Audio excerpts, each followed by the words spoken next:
Okay. Welcome to the February Forum of Calumet Revisited for 2026. I am Michael Bowes of the Association for the Wolf Lake Initiative. Valerie Pennanen, Professor Emerita of History at Calumet College of St. Joseph, is co-sponsor.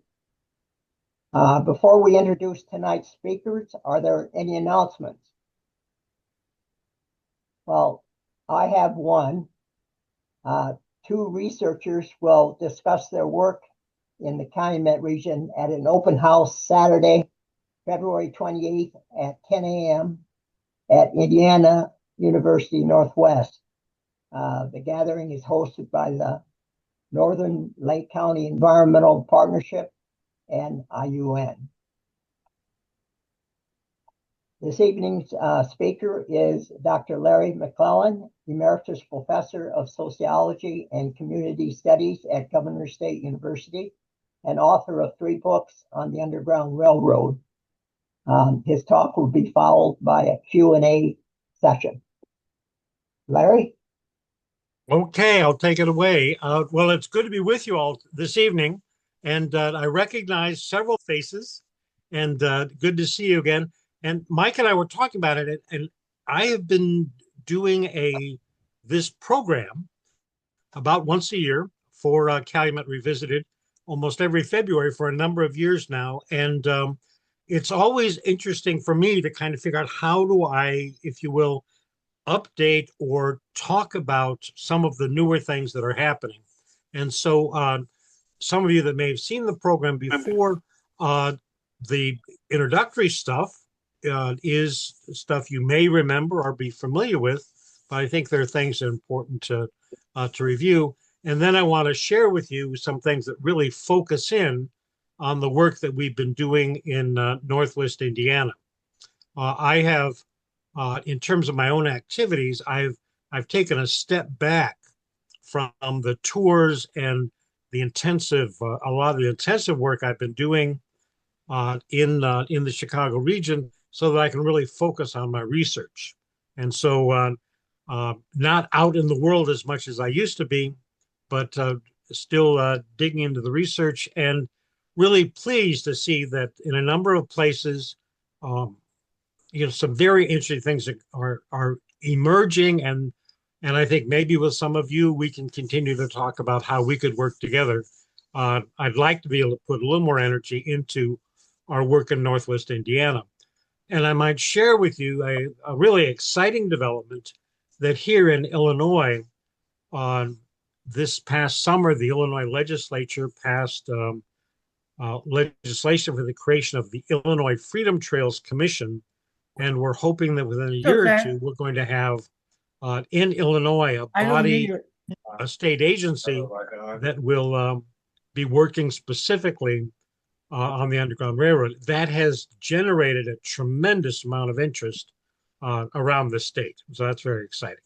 So to talk about the Underground Railroad, delighted to be with you. And I'm going to pull up my PowerPoint and we'll carry on. And I'm always nervous about the PowerPoint, Michael. So I'll pull it up and then you have to assure me that people are seeing it, okay? Okay.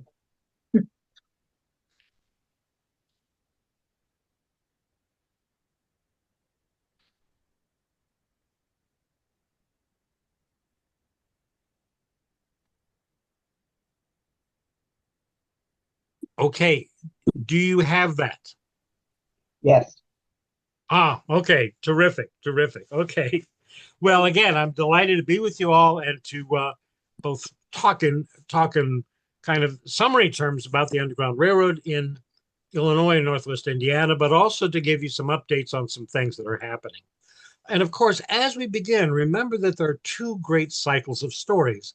There are cycles about the stories about the freedom seekers themselves, people escaping their enslavement in the South and going in all kinds of directions, a lot coming into Illinois and Indiana. And then there were those that responded to them. And the great dilemma we have is that for most of American history, until about 20 years ago, almost all the stories were about the people running the Underground Railroad and relatively few about the freedom seekers. And part of what we need to do is to really rebalance that conversation. And I'm delighted to be sharing some thoughts in that direction with you. To begin with, you've noticed I referred to freedom seekers.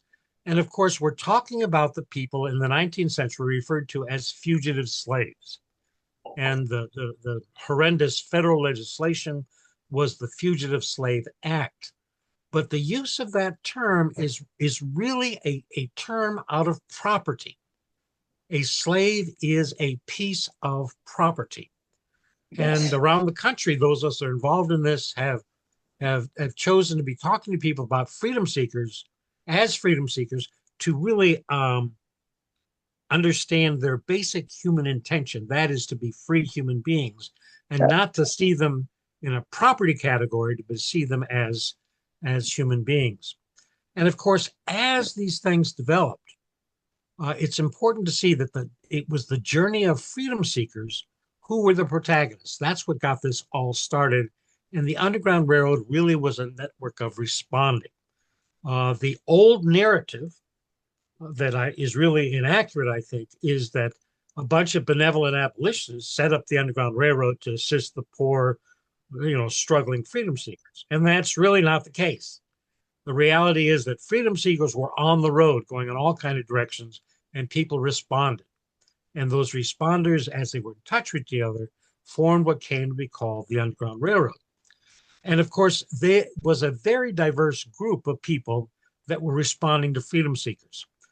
Most of our current narrative in Illinois history and in Indiana history sees the Underground Railroad as basically the activity of old white men. And certainly there were a lot of white guys involved, but there were also a number of black families, white families, a number of women had very prominent roles. And we really need to see that the people responding to freedom seekers was a very, very diverse group. The dilemma we have is that most of Illinois history until about 30 years ago, and most of Indiana history until about 30 years ago, was written by old white guys. And when they talked about the Underground Railroad, it was old white guys writing about old white guys. And in fact, it was a much, much richer environment. And of course, also probably you did, as I did, learn that the Underground Railroad was not just on the East Coast, as we learned in school, but rather it was across the Midwest. And my research suggests it's quite possible that the number of freedom seekers coming through Illinois, Indiana, and Ohio really exceeded the number of freedom seekers that traveled up the East Coast, which is the traditional story. And then finally, as we reframe all this, I urge you to think about the journeys of freedom seekers along with the locations where they found assistance. All too often, the Underground Railroad is talked about in terms of a particular place or a set of places, and we really need to see the interaction of both journeys and locations.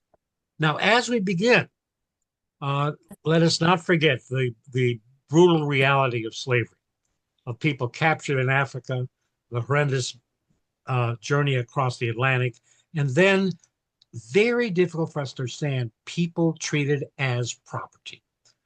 A lot of the research I've done has been not in census records, but in property records and tax sales and estate sales. And there I find the listings of the horses and the cows and the pigs and the sheep and the slaves. You need to understand, slaves were seen as property, things to be owned and done with. There was across the United States this kind of sense of being anti-slavery, that we should abolish it. But the people actively involved in the Underground Railroad and responding to freedom seekers was actually a very small number of folks. And in the late 19th century, a lot of people like to claim they were part of the Underground Railroad, but that just is not accurate. There was a very small number of folks. And here in Illinois and Indiana, it was a remarkable group of people, white and black leadership, but it was not a huge number. Now, this map from the 1850s is a reminder that freedom seekers went in all kinds of directions, to Mexico, to the Caribbean, to the West to be with Native American folks, and a great number came up to the North. And as we look at this map, also please note the difference between the red states and the dark colored states. And it's really tricky to remember that when the Civil War comes, the states of Missouri and Kentucky and Maryland and Delaware do not secede. And so as the war starts, Abraham Lincoln is president of a union of free and slave states. And one of the reasons both the Underground Railroad story is so complex and the Civil War story is so complex is because there wasn't this neat division. When Abraham Lincoln issued the Emancipation Proclamation in January 1st, 1863, he declared the slaves were free in the states that had seceded, that were part of the Confederacy. Lincoln did not free the slaves in Missouri, Kentucky, Maryland, and Delaware. And that's part of the kind of complication. Now, the other thing I want you to note with this map is the way the bottom of Illinois kind of sticks down into the slave states. And in fact, Cairo and the southern counties of Illinois are further south than most of the state of Virginia. And that, as all of us know, there are ways in which southern Illinois and southern Indiana have always been very southern. And some might argue that continues.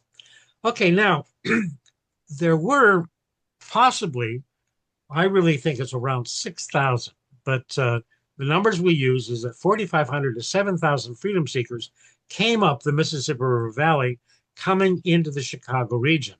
And then some significant percentage of those traveled by lake steamer. Another significant percentage came across Northwest Indiana. And so we really have a tremendous amount of activity going on in Northeast Illinois and in Northwest Indiana. Now, also recognize that in addition to that movement, there were freedom seekers that came directly up through the state of Indiana. They came up from the Ohio River, coming through Tennessee and Kentucky. And as they headed also toward Detroit and freedom in Canada, that movement of freedom seekers merged with the movement that we're all involved with in southern Michigan. And I want you to understand that there are really these two really separate streams of movements in our area of the world. Now, this late 19th century map of the Underground Railroad in Indiana, of course, note that it misses something. It completely ignores Northwest Indiana. And this is just a suggestion so that you remember there is a lot of history right in our region, but it has been generally ignored until quite recently. Now, folks that were coming up into Illinois and then across Northwest Indiana were also in two streams. There were those that went to and through Chicago and those that bypassed Chicago. And most of my work in Illinois has focused on activities in those two streams. And we know that going from the Illinois River Valley, there were a number of historic roads that led to Chicago. On this map, Chicago is at the end of those lines and really was very small, about the size of the loop. But there were historic trails from the Illinois River Valley, and the green line represents the I&M Canal, which also reached out of the Illinois River Valley. And so recognize that a lot of folks, it could be as many as 2,000 freedom seekers, traveled overland up the Mississippi River Valley, the Illinois River Valley, and then on to Chicago. There were another bunch that traveled across, and I'll get to that a little bit later, following the corridor of the Sauk Trail and bypassing Chicago. That's the second stream. But to return to the first stream, when people got to Chicago, they then, if they were traveling overland, had to get to Detroit and freedom in Canada. Enslaved people on the run were not safe anywhere until they got to freedom in Canada. They were relatively safe in Chicago, relatively safe in Detroit, but they really didn't move on. Now, it turns out that road from Chicago to Detroit passed right through what is now the southern part of the city of Chicago. The neighborhood we know as Roseland was originally a Dutch settlement, and the neighborhood we know as the village of South Holland, the name gives it away, was also a Dutch settlement.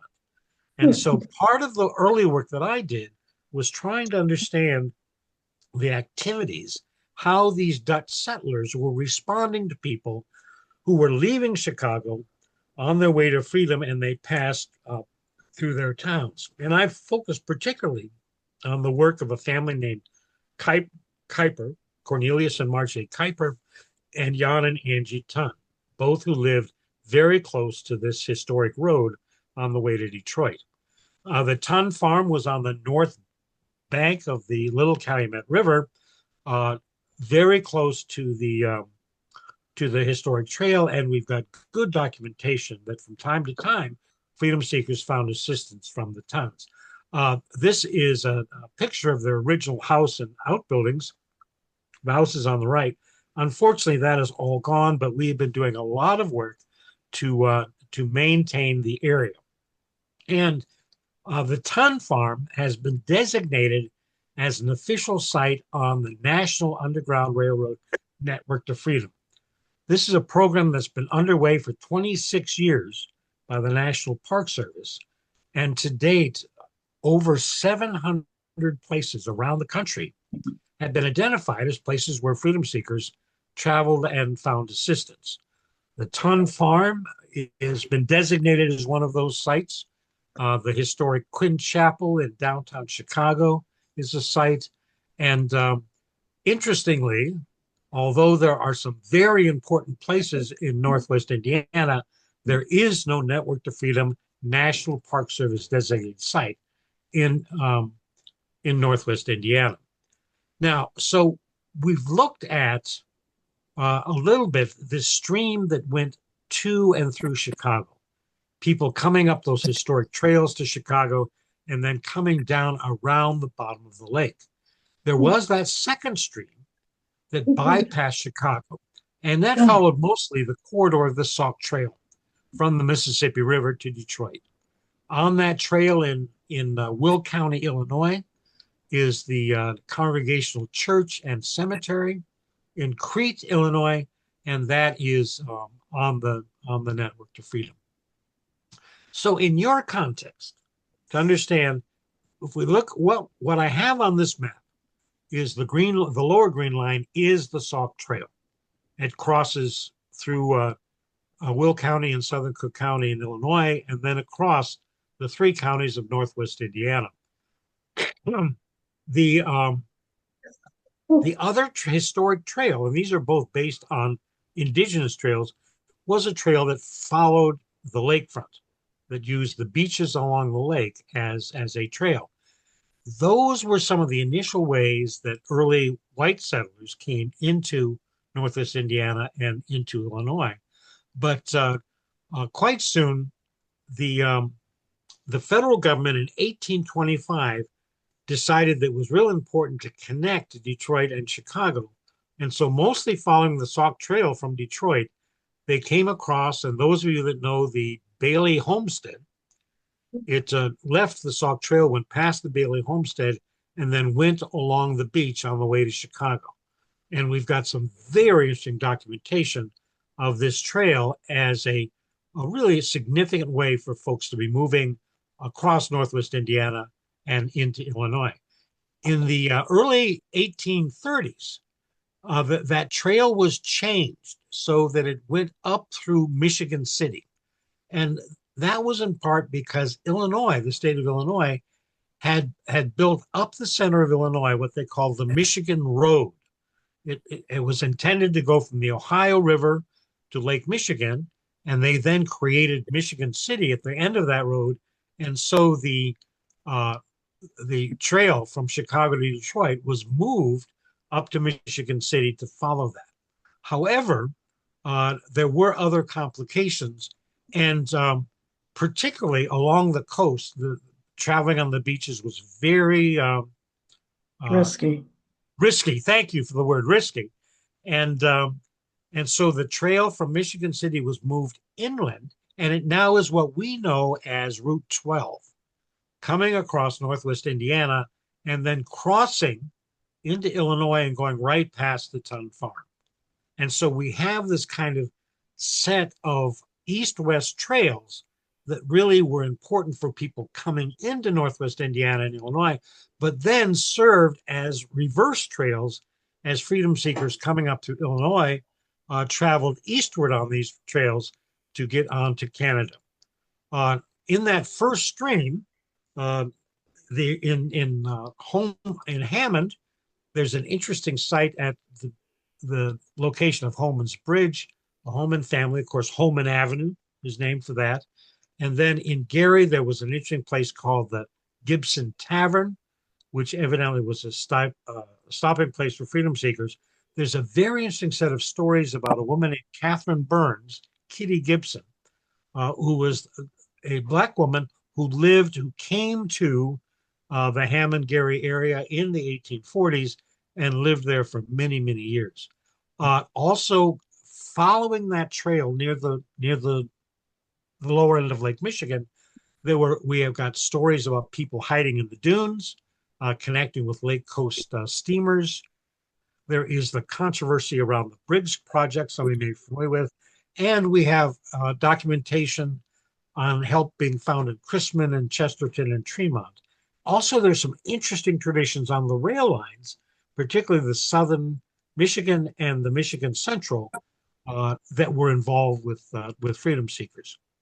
In Michigan City, the depot for the rail lines has a very interesting Underground Railroad history. There are several families involved.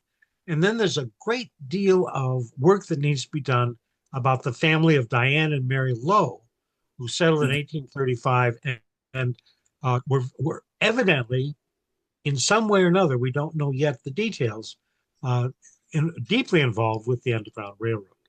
Now, that second stream that bypasses Chicago and starts in Crete, or comes through Crete along the Sauk Trail, comes across in Dyer, and there are interesting places to be researched in Crown Point and in Dyer. Further to the east on the Sauk Trail is the location of the home of Dr. Henry Palmer, who was the first physician in Lake County and also deeply involved with the Underground Railroad. This marker, which dates from the 1940s, a very old Indiana state marker, notes the location of his house. However, on the Sauk Trail there in Maryville, that is not his house. So please don't go knocking on the door. The Sauk Trail travels through Valparaiso. There are a number of sites related to communities in Valparaiso, and then travels through Westville.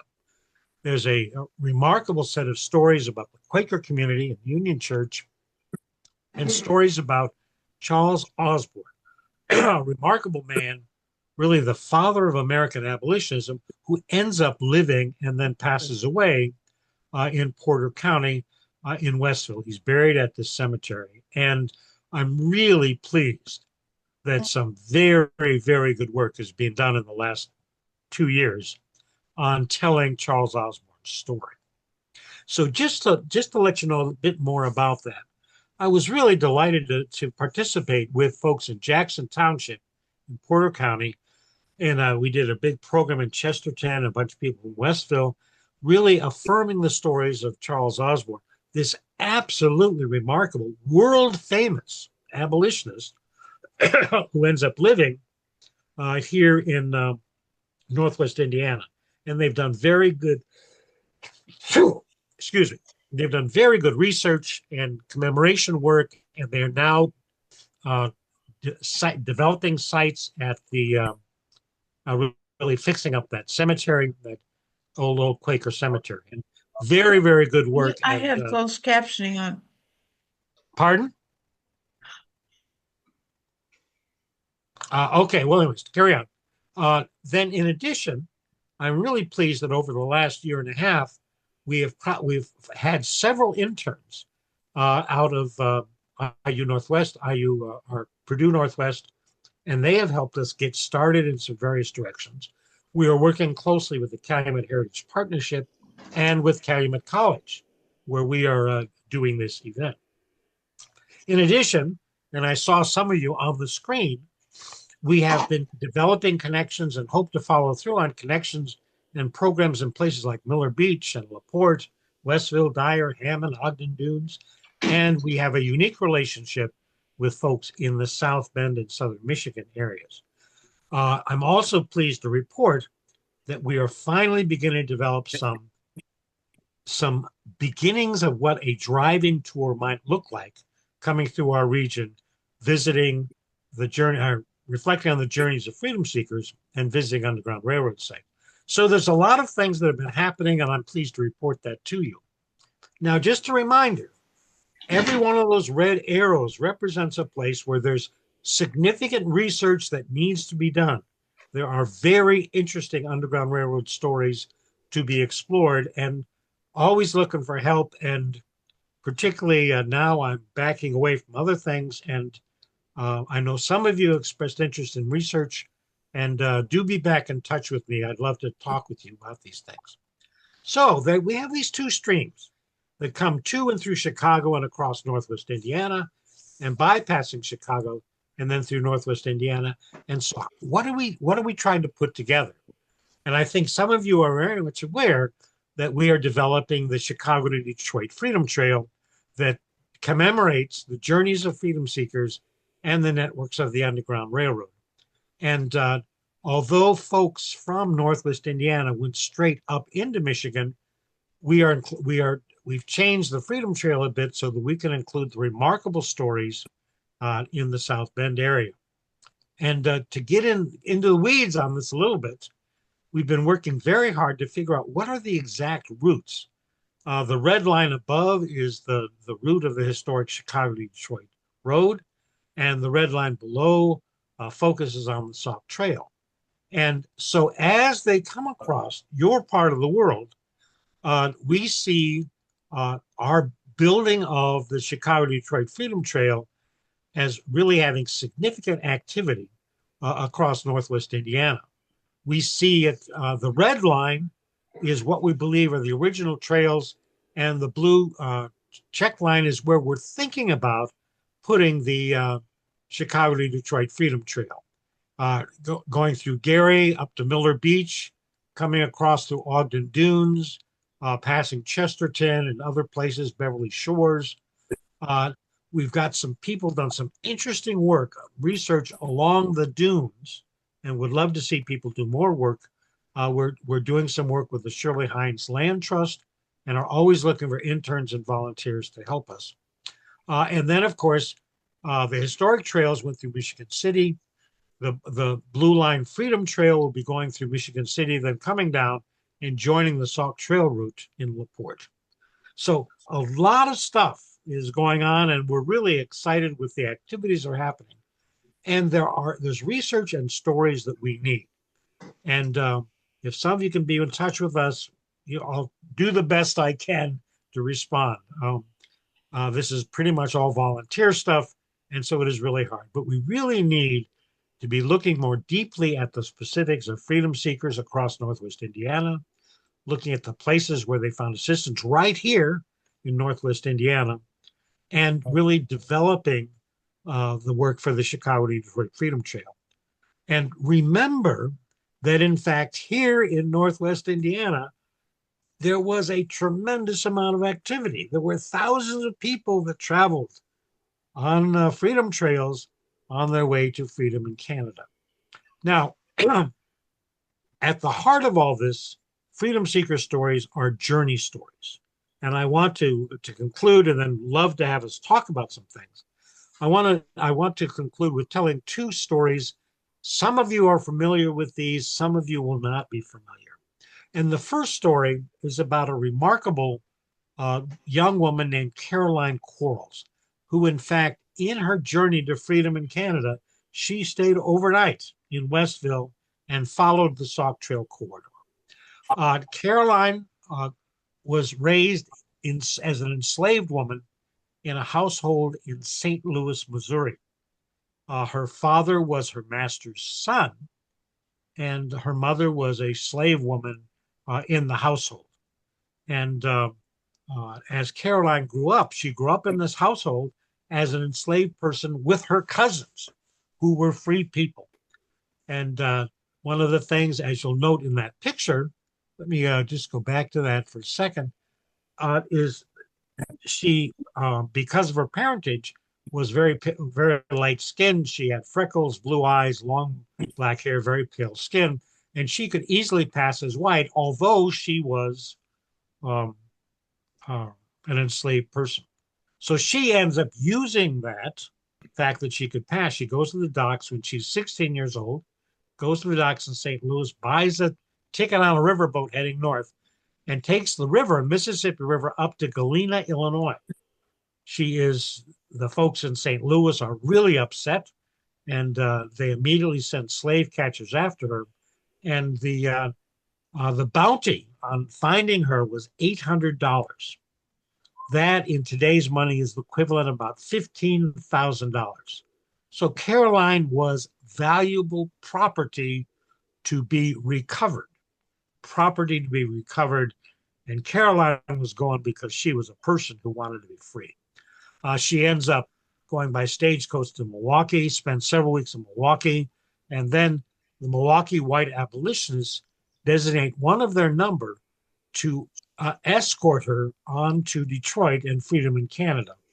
And so they travel down and they avoid Chicago because of slave catchers in Chicago. They come down through Dundee, stay overnight in Dundee and Naperville, in Crete with the people at that Crete church that I already pointed to, came along the Sauk Trail and stayed overnight in Westville, and then traveled on to Detroit and freedom in Canada. And one of the joys of my life was that my wife and I got to know some of her descendants quite well, and just remarkable people living now in Canada.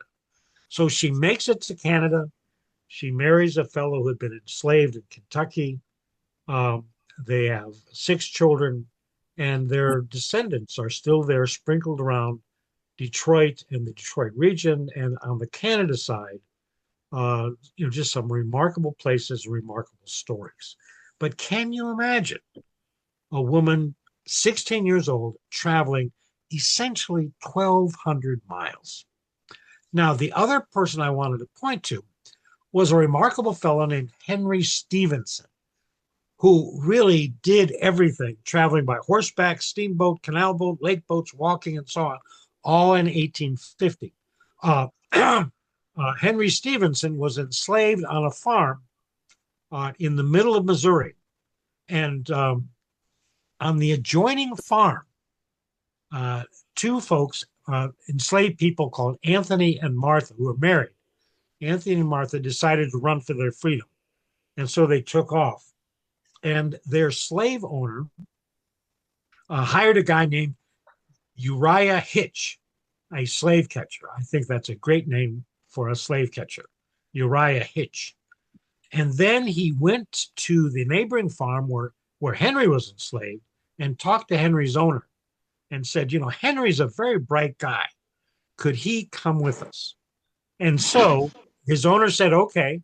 And Henry took off with the owner of Margaret and Anthony and Uriah Hitch, the slave hunter. And they traveled by horseback across Missouri and headed toward Peoria, Illinois. And they agreed that every place they stopped, they would, the owner and Uriah would talk with the white officials, and Henry would go among the black community and see if he heard word about Anthony and Martha.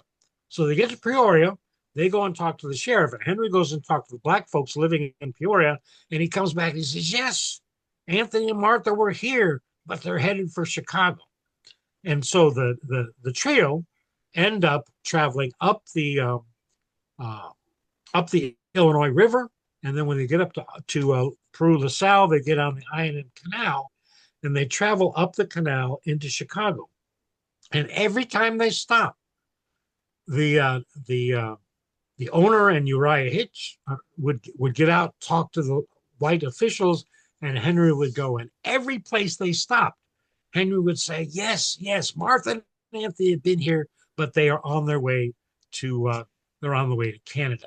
Now, in fact, once he gets to Chicago, Henry does make it onto Canada, as you can see from the map. But I'm going to close this down because I want to share with you the end of the story. So here we have Henry is traveling on this canal boat, and every place he stops, the the white guys, the two white guys, go out, talk to the officials, and Henry talks to the black community. And every place Henry comes back and reports, they've been here, they're on their way to Chicago. And so they go, and Henry is being the faithful slave, if you will, and they are very pleased with his input. They're traveling on the Iron Canal, and Henry was fascinated by the works of the canal. And every time they came to a lock, Henry would come up on deck and he would watch the boat as it traveled through the lock. Well, one time he's up on deck watching this, and there are Irish workmen there on the side of the canal. And they yell at him and say, "Listen, fellow, you are in northern Illinois. You can be free, run away." And of course, Henry says, "Oh, I can't do that. I'm working for, my master says I got to work for these people." And so, of course, the owner of Martha and Anthony and Uriah Hitch are really pleased with Henry's work. So they get to Chicago and they get off the boat, and Henry says, "Why don't you wait here? We know there are a lot of black people in Chicago. I'll go into the city." The city of Chicago at that time was about 30,000, 40,000 people. "I'll go to the black community and find out about Anthony and Martha." And so he leaves them on the canal boat. He gets out of the canal boat area, and there are a number of teamsters that have freight wagons where they load stuff from the canal boats to take them into the center of Chicago. So there's a black guy on top of one of these freight wagons, and Henry looks up and says, "Can you give me a ride into Chicago?" And the guy says, "Sure." So Henry gets up on the wagon with him, and they head into Chicago. And the driver says to Henry, are you in trouble? Do you need to be free?" And Henry says, "Well, of course I want to be free." And the driver says, "I can help you." So he takes him to some black abolitionists, and the black abolitionist says, "We can get you out of town, but we need a little bit of money to get a fare on one of the lake steamers to pay for a ticket." And Henry says, "I can get money." And so Henry gets back, finds another freight wagon, rides back out to the canal boat, finds the master of Margaret and Anthony and Uriah Hitch, and says, "I have located them. We know where Martha and Anthony are, but to really make this work, I need some cash." And so the two white guys, of course, are thrilled with this report, and they give Henry some money.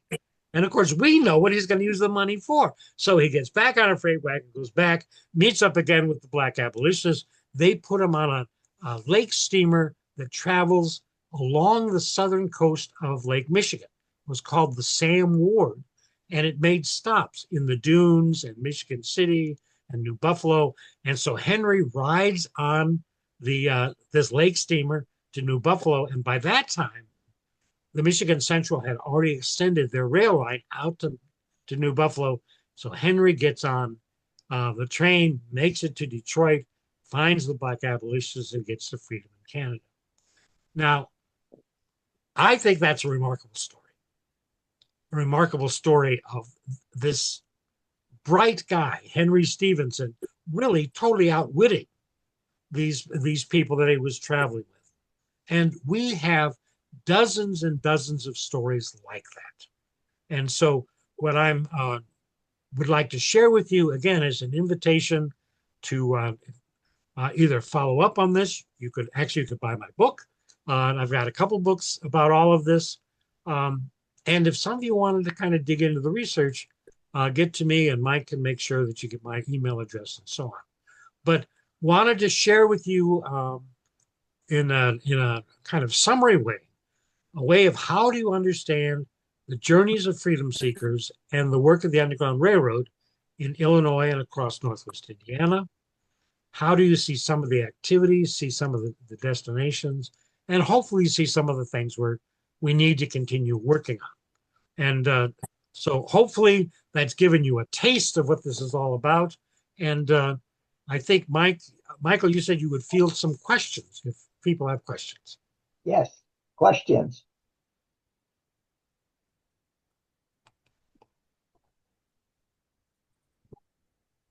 Now, my goodness, I'm not that clever. You must have questions. I have a question. Sure. Did the recovers, the people that were running after the enslaved people, did they catch anybody? Did they go into Canada to catch anybody? Oh, interesting question. First of all, there is a great cycle of stories that we just don't know. We have very little information about the people that didn't make it, who either for one reason or another were not able to complete their journey to Canada, or who were captured and kidnapped and taken back to their enslavement. It was a awful, awful business. By the 1850s, in Chicago at least, the Black community had armed vigilante groups to protect freedom seekers when slave catchers came into town. It was all very, very serious business. In terms of the last part of your question, Canada was very, very clear about freedom. And there's a great quote that one of the officials said, "Whoever steps 1 foot in the Queen's dominions," Queen Victoria, "1 foot in the Queen's dominions is a free person." And Canada was very serious about that. The United States tried to take them to court many times and never succeeded. If people could make it to Canada, it could be safe. However, in those communities near the border, and for example, in those communities opposite Detroit, we have a number of unfortunate stories of vigilante gangs. You know, American officials could not officially capture, recapture, or recover freedom seekers. However, vigilante gangs, we've got some awful stories about gangs that go into Canada and gather up people and take them back across the border and then south into their new enslavement. So a bunch of interesting stories and all that the whole Canada part of this stuff really needs a lot of deep, deep research. But thanks for your question. Thank you. How involved is the National Park System in the Underground Railroad? The National Park Service started the Network to Freedom program 26 years ago. And they, for the last 25 years, they have had staff people in, I think, 5 regions, each region with a staff person, and a very small central staff that has worked with researchers and communities all over the country to designate sites, to do the kind of deep research to designate sites on the Underground Railroad.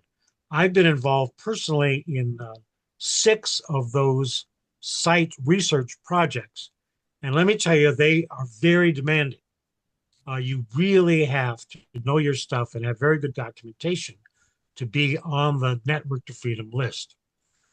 In Northeastern Illinois, there are about maybe, I'm going to say about 15 now on Network to Freedom sites that are officially recognized by the National Park Service. And there are about probably another 30 or so that ought to be recognized. And if you're recognized, you get to use the logo, that wonderful National Park Service logo. This is an official agency of the Park Service.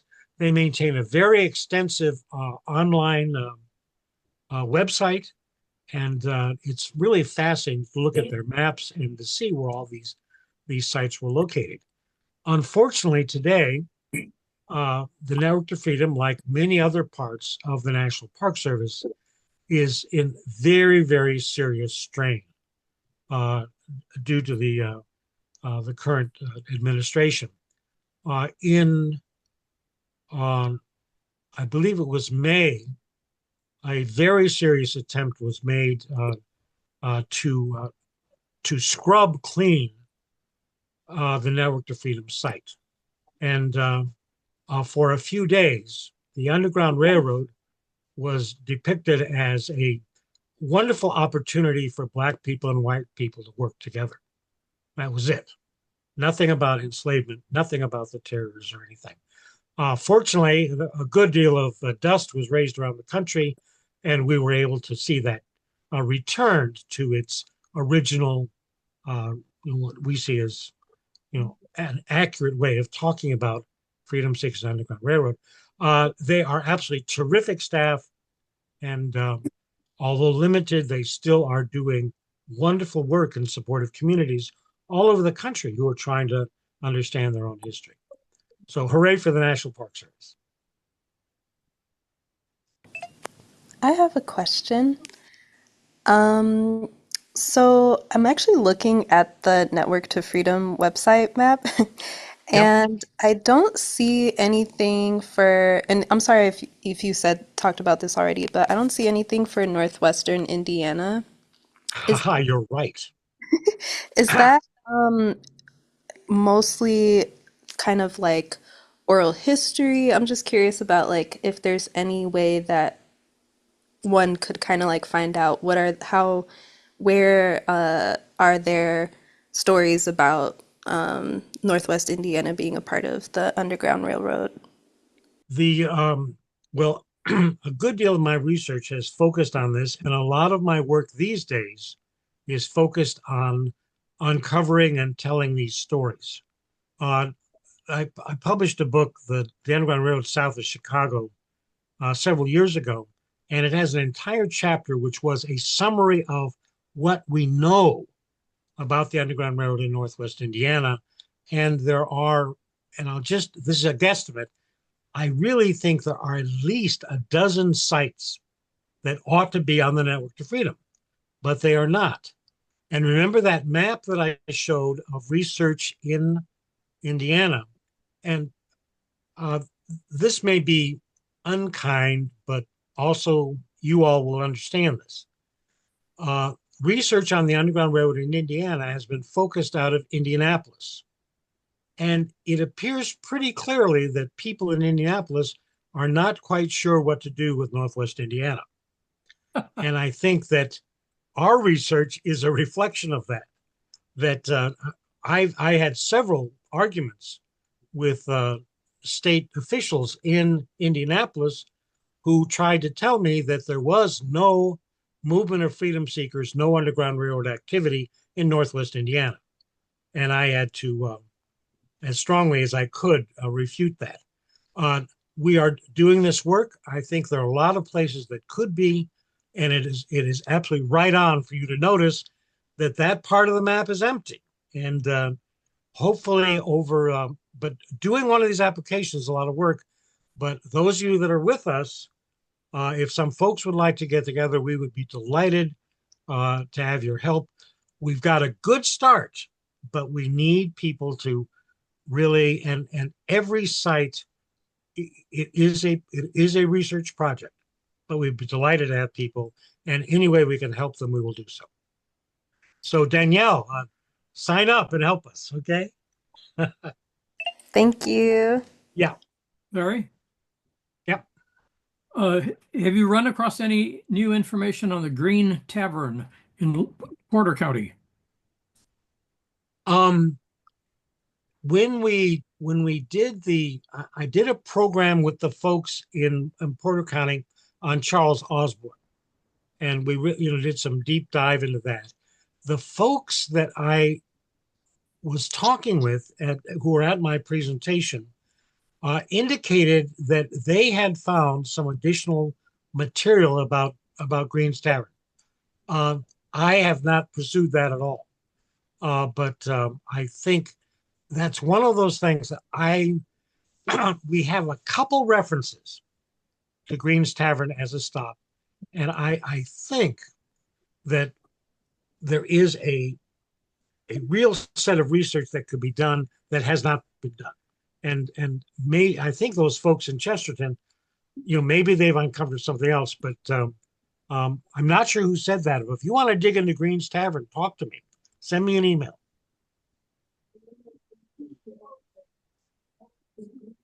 Larry, can you hear me? Oh, hi, Tom. Hi. Yeah. Hi. I just want to let you know because while you're busy talking there, you probably perhaps you didn't see that there were a couple of questions in the chat. So Oh, I want to let you know that one of them deals with the Sauk Trail. Uh, kind of asks who traveled the Sauk Trail, where it came from, and where it ended up going to. And secondly, I might answer that it's somebody asked, is there anything happening at the Ton Farm? And my answer to that is that we are going to be doing a series of 4 to 6 tours this year that begin at Bovian Woods near the Ton Farm, and 1 or 2 others that begin at Sandridge Nature Center, which is there between in the Forest Preserve between South Holland and Calumet City. The first one is April 25th from 1 to 3:30, and you can find more information on the Facebook page, and that is Midwest Underground Railroad Network. Then here's another one that came in. It said it mentions the Civil War Roundtable, and then you can get back to maybe the question about the Sauk Trail. But this is about the roundtable. This is our friend from the Crown Point Library. They're about meeting Sunday at 2 o'clock. The topic is the Army of Northern Virginia at Gettysburg. Tom Rock is the speaker, and it's free. So I think that's someone who has come to some of our presentations and does talks about the Civil War. So do you want to talk address the question about the Sauk Trail? yeah. I just saw Rick. Hi. You wanted to add something about the roundtable? Well, we have a program this Sunday. We're trying to get people to come out. We're usually meeting on the second Sunday of the month at the Crown Point Library. In March, we have a program. It's called Aloha Hawaii and the Civil War. Now, I don't know how many people know what happened with Hawaii and the Civil War, but it should be an interesting program. We have programs through May. And how can they? Are you on Facebook or a website? Northwest Indiana, there is a Facebook page that you can find. Steve Rudzinski keeps it up, and we list a lot of the information. The library does put some information on their website about our programs. And we're meeting with the Lake County Parks Department on Thursday. We've been doing History Speaks at the Buckley Homestead. This year should be June 13th. It's a Civil War encampment, but they want to do the 250th anniversary of the nation. So Right. Well, I'll find great. out more stuff on this week. We have authors there selling books. We have speakers, and it's just a 1 day. So, we'll keep Great. So everybody. that's all through the Civil War Roundtable. So Yeah, we pretty much work through them with the great, great. roundtable. And there's Okay. roundtables throughout Chicago. Right. Okay. Back to the question about the Sauk Trail. That second stream of movement. Recognize, of course, that the Sauk Trail is hundreds of years old. It was developed by indigenous peoples traveling between the great indigenous cities along the Mississippi River over to Detroit and connecting with other indigenous folks along the way, and then meeting up with French and British and eventually American traders in Detroit. So that was a very well established pathway. And that became a wagon route for people traveling from the eastern states to the west, for gold rush people. And as I indicated, that became a real corridor for people who wanted to bypass Chicago. Enslaved people who were running to Canada, who wanted to bypass Chicago, followed that Sauk Trail route. And of course, as I indicated with the maps, that Sauk Trail runs right across Northwest Indiana. Now, there was another question popped up about Canada's involvement in all this. The Canadian National Parks System has done a very, very impressive job with historically commemorating and marking and working on information about the activity of African Canadians. And there are east of Detroit, I believe it's 5 predominantly Black communities of African Canadians who are, of course, the descendants of freedom seekers. And they have some very, very good museums over there. I spent a lot of time in Canada with those folks, and it's a very, very rich set of experiences. And if any of you have the occasion to go through Detroit and then over into Canada, do look up. It's really easy to find the Canadian stuff about the Underground Railroad connections and these historic Black communities. An area that, we had a huge amount of money. I would hire some people to go work in the Canadian archives because I really believe that in the Canadian archives, there's a lot of material to be found about Indiana and Illinois by these now African Canadian families talking about their experiences getting to Canada. So Canada is a very interesting environment and, as I indicate, some really great museums. Are there any other, and thank you, Tom, for being with us and for alerting me to the questions in the chat. Yes. By the way, Tom is very deeply involved with folks across Northwest Indiana on our big project on the Chicago to Detroit Freedom Trail. And so I outlined a number of pieces of that. And if you'd like to look further into some of the research that's needed in Northwest Indiana, please be in touch with Tom or in touch with me. And one other thing, too, Yeah. there was a question about learning more about the Yan Tun family. And I know you're too modest to mention it, Larry, so I'll mention it. There's a lot of information about Yan Tun and other abolitionists in the south of Chicago in your books, The Underground Railroad South of Chicago. Why don't you mention about your books, Larry, and don't be so modest. Yeah, okay.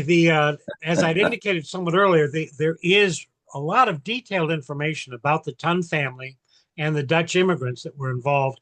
It's in the book, the Underground Railroad South of Chicago. And if you're in touch with me, I do have some copies still. It's essentially out of print, but I still have a number of copies. For a real overview on the Underground Railroad, and thank you, Tom, I'll do it. On the Underground Railroad, I suggest you look at my book that came out in 2023, Onward to Chicago, Freedom Seekers, the Underground Railroad in Northeastern Illinois. And that's available through Amazon. And to be immodest, I've won a National Book Award, a State Book Award, and this fall I won a book award from the Newberry Library for this book, Onward to Chicago. And it does not deal directly with Northwest Indiana, but it provides a really rich context for understanding the Underground Railroad in our part of the world. And like I said, that's available through Amazon, or come to one of my programs. By the way, be alert. If you're interested, we will be doing programs. I think we've got one scheduled in Hammond. And from time to time, we have programs. Again, if you look at the Facebook page for the Midwest Underground Railroad Network, you'll see when we have programs in Northwest Indiana, or be in touch directly. It is 6 o'clock. Any other questions?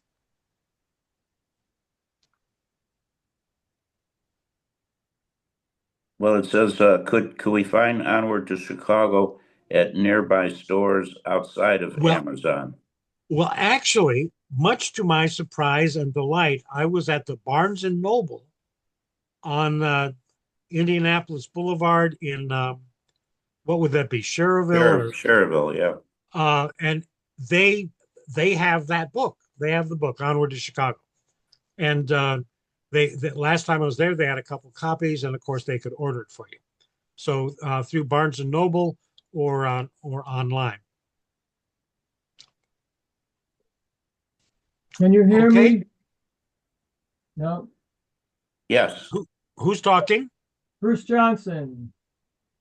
Hey, how are you, Bruce? Fine. We're trying to organize a program for all of you to come at the LaPorte Museum in April. I just wrote an article about Abijah Bigelow. He was an abolitionist here in LaPorte County, and they kept people on the Underground Railroad in their home overnight. And Oh then, yeah, the Bigelows. It's a very interesting story. I'm glad you're digging into it. yes. So I'm hoping we will have something organized so all of you can come to LaPorte and we can share our ideas in LaPorte at the museum there in April.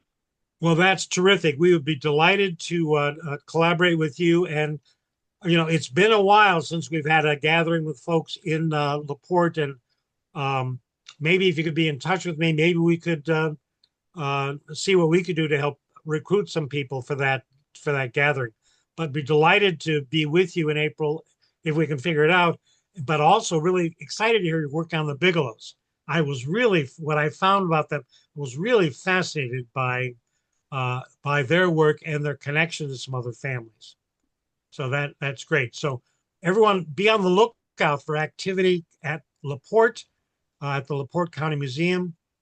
Bruce Johnson is, may I call you the historian for LaPorte County? I am the county historian, yes. There you go. All right. That's terrific. Any other questions or comments? Okay, Michael, glad Yes. to be with you and with Calumet Revisited for maybe the 10th year or something like that.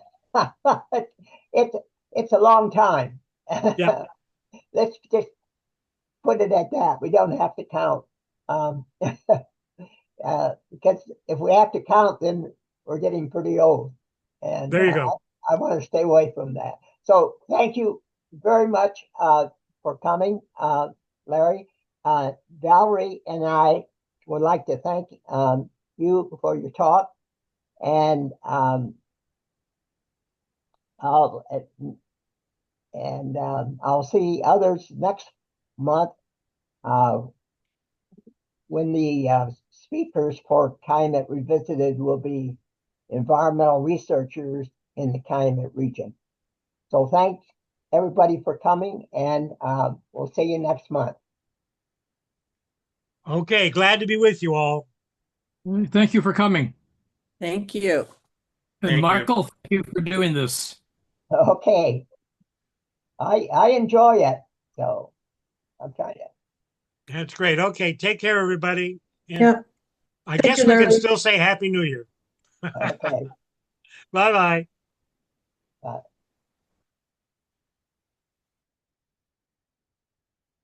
I can't stop the recording.